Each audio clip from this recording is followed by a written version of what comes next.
Nous voulons la paix, rien que la paix en RCA. Nos voix sont plus bruyantes que vos armes.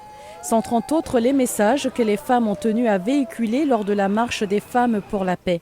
Organisée le 10 décembre, date qui marque à la fois la clôture des 16 jours d'activisme contre les violences faites aux femmes et la célébration de la journée des droits de l'homme, le cortège a réuni plusieurs associations des femmes de la société civile, de la jeunesse ainsi que les partis politiques de Bangui et de ses environs. Soutenue techniquement et financièrement par ONU Femmes et la MINUSCA, cette marche pour la paix s'inscrit dans un contexte préélectoral pour réclamer des élections apaisées.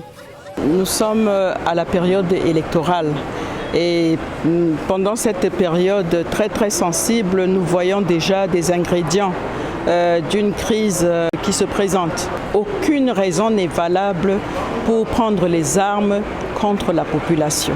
Nous avons saisi cette occasion aussi pour célébrer la mémoire de nos sœurs qui ont perdu la vie à Bangui et dans l'arrière-pays pendant les crises que nous avons connues.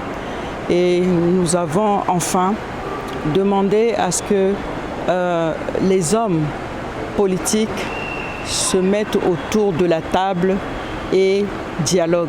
Je veux que la paix revienne dans notre pays, qu'il n'y ait plus de crise et que les enfants du pays puissent travailler dans la paix pour développer le pays.